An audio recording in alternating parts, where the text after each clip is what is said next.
네. 너무 쉽죠? 자, 백이 이렇게 두면 2점을 따내게 되죠. 네, 바로 이것은 준비가 되어 있는 수가 있네요. 그렇습니다. 네. 자, 두 번째 문제입니다. 이 문제는 저번 시간을 잘 들으셨다면 너무 쉽게 푸실 수 있죠. 그렇죠. 네. 일단은 흑선인데요. 네.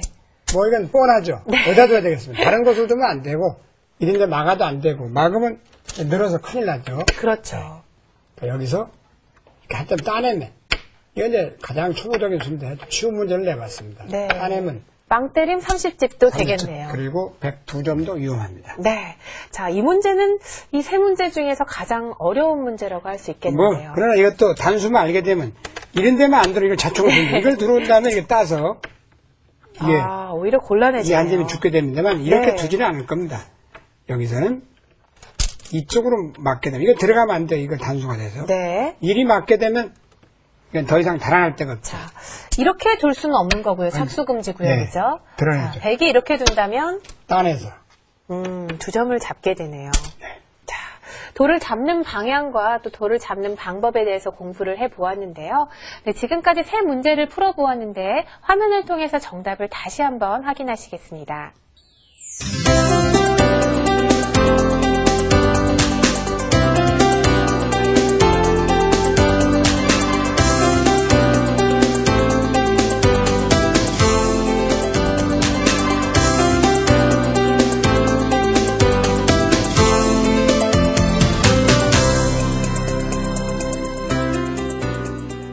돌을 잡는 방법에 대해서 지난 시간에 배웠는데요.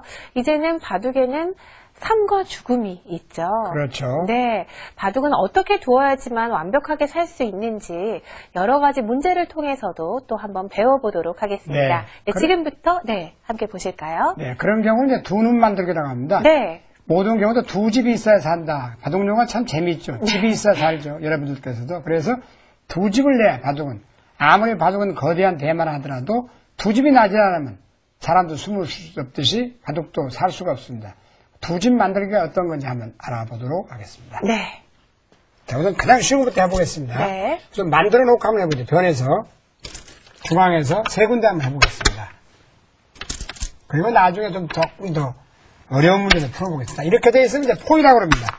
상대방에게 전부 이렇게 포위가 되어 있습니다. 그럼 더 재밌죠. 적군에게 아군이 다 포위가 되어 있습니다. 이렇게. 이게 이제 포위되어 있다. 완벽하게 포위가 됐죠. 달아날 데가 없어요. 네. 자, 이거 우리가 말씀해봤죠. 자, 그러면 어디다 놓으면 살 수 있겠습니까? 자, 일단 경우의 수는 네. 세 군데가 있는데요. 초보자 때는 이런 데 둬요. 이런 데 두면 두어서 자기가 죽게 됩니다. 네. 한 집밖에 없다는 건 결국 이제 이렇게 또 상대방이 여기를 하나 들어올 수 있거든요.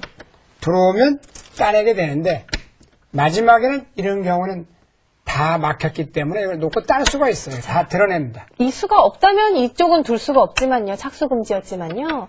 지금은 착수금지가 해제가 되는 거죠.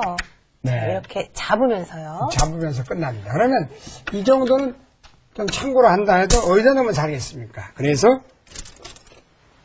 이걸 좌우 동형은 중앙이 급수다. 이렇게 되면 이게 두 집이 납니다. 네. 자, 이런 경우는 놓을 수가 없어요. 어떤 얘기냐면 여기 들어갈 수가 없죠. 자, 그렇게 되면 바둑은 지게 되죠. 이게 착수금지입니다. 여기도 네. 못 들어갑니다. 착수금지예요. 양쪽에 들어갈 수가 없습니다. 자, 이제 별에서 사는 모양을 한번 보여드렸고요. 중앙에서 또 한번 보여드리겠습니다. 중앙도 좀 돌이 좀 더 많이 들어가겠죠.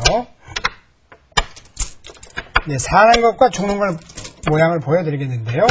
자, 지금처럼 이렇게 직으로 삼각형이 되는 경우도 있고, 곡으로 되는 경우도 있습니다. 근데 그쪽도 천천히 설명을 해드리겠습니다. 네, 역시나 지금 포위를 당한 상태입니다. 그렇죠.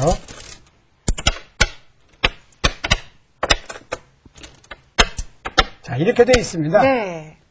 이 모양에도 지금 저 모양과 뭐 약간 다를 뿐이지, 그래서 바둑은 한 가지를 가르쳐주면 10가지를 안다. 이창호단이 그래서 바둑이 빨리 들었습니다. 한 가지를 가르쳐주고도 반해라서 반 가지밖에 이해를 못해요. 그러면 빨리 늘지 않는 좀 경우고, 네. 근데 한 가지를 가르쳐주면 3가지 정도는 물어봐야 된다. 그래야만이 공자께서도 제자로 삼는다. 그런 말이 있어요. 그래서 여기 하나 풀었으면 이 정도 알아야 됩니다. 자, 역시나 세 군데인데요. 네. 이 문제를 풀었다면은 좌우 동형은 중앙의 급소. 그렇죠. 네. 그러니까 여기다 놓으면 이거 완벽하게 살아 있습니다. 왜냐면요, 백이 돌 수도 없고요. 네. 이쪽을 돌 수도 없고요. 그리고 반대로 잡는다면 자, 이 수를 두지 않았을 때. 여기다 놓으면 잡습니다. 그 이유는 나중에 단술 하나 들어갈 수가 있고 네. 또 따내게 되고 또 들어가면 또 따내게 되거든요. 결국은 이건 백이 잡게 됩니다. 흙이 잡으나 안 잡으나 똑같아요.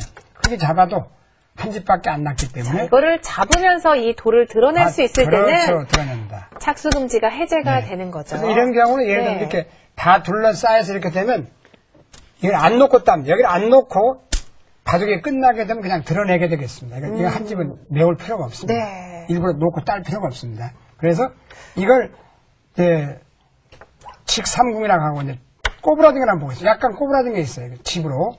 그렇다고 해서 이게 사느냐 한번 보겠습니다. 조금 헛갈리거든요. 초반에는. 자, 다 둘러싸여 있습니다. 이건 어떻게 되겠습니까? 자, 여기서도 흙이 어떻게 두는지 벌써 좀 이해가 빠르신 분들은 푸실 수 있을 텐데요. 그렇죠. 쉽죠. 이 모양도 역시나 이렇게 두거나 이렇게 두면은 잡히죠. 그렇죠. 네. 이것도 좌우가 같을 때는 동형이 급수다. 여기를 놓으면 이걸 두 집을 나오고 이곳을 들어갈 수도 없고 네. 이곳을 들어갈 수도 없어서 완벽한 두 이게 집이 났죠. 활용이 나오니까 살아있습니다. 네. 그 다음에 이제 3궁도라고 하죠. 3궁도, 4궁도, 5궁도, 매화 6궁까지 있는데 그걸 이제 삶과 죽음에 보여드리면 재미있습니다. 보세요. 3궁도는 일단 먼저 두면 살고 상대가 두면 죽는다. 이렇게 이제 배우셨죠. 4궁도를 한번 보겠습니다. 이걸 4궁도라고 합니다. 4궁도. 궁도가 4개죠. 열십자 모양인데 자, 이거는 어디다 두면 되겠습니까? 흙이요. 네. 자, 만약에 이곳을 두게 된다면 어떻게 될까요? 그곳을 두게 된다면 또 상대가 여기를 파워를 해서 또 죽게 돼요. 그렇죠. 이거 죽어요. 네. 그래서 그렇다고 이것도 이제 원리가 똑같은데요. 이 꽃 모양의 꽃술무의 가운데 여기를 딱 두면은 이건 한 집, 두 집, 세 집 내고 살았습니다. 그렇습니다. 이곳 아무 곳도 네, 둘 안 수가 됩니다. 없죠. 이렇게 되면 상궁도예요. 이렇게 돼도 아까 조금 전에처럼 상궁도가 되거든요. 네. 전과 동인데 여기를 두면 예. 살고 여기다 두면은 왜 죽은가 다시 한번 보여드린다면 메워보겠습니다. 이렇게 메워가면은 결국 들어가면은 3궁으로 줄어들고 또 들어가면 2궁으로 줄어들고 마지막에 들어가면 그리고 한 눈밖에 안 난다는 얘기예요. 또 흙이 때려도 두고 네. 또 이곳을 두면서 착수금지가 해제가 되는 거죠. 그렇습니다. 다 때려낼 수가 있죠. 네. 그래서 4궁도인데 또 재밌는 건 네. 이제 죽는 건 다 하면 사는 건 다른지 보여드리겠지만 이렇게 되어 있어요. 이거 조금 더 어렵습니다만 여기까지가 이제 도화꽃처럼 생겨서 도화옥이라고 합니다. 이 모양도 있고 다음에 또 열십자도 하나 보여드리겠습니다. 이 모양은 어디겠습니까? 자, 점점 어려워지는데요. 만약에 이 모양도 네. 이렇게 두면 도로 여기 죽는 모양이고 그렇죠. 여기를 두면 백이 이곳을 네. 두어서 잡혔죠. 그래서 이 모양은 여기다 두면 삽니다. 네. 항상 이 호구되는 그 중앙이 급수도예요. 여기를 두니까 하나, 둘, 셋, 넷, 네 집밖에 안 났죠. 네. 완벽하게 살아 있습니다. 이건 죽었고, 이건 오궁도라고 그래요. 이렇게 놓으면 살아 있습니다. 자, 그 다음에 이제 모양을 좀 바꿔서 이렇게 이게 이제 열십자 모양이 나오거든요. 이렇게. 자, 이 모양이 이게 꽃무술 모양 열십자죠. 완벽한 열십자입니다. 자, 이런 경우는 어떻게 되겠습니까? 역시나 흙이 둘 차례인데요. 예, 흙이들 차례면 좌우 동형, 예.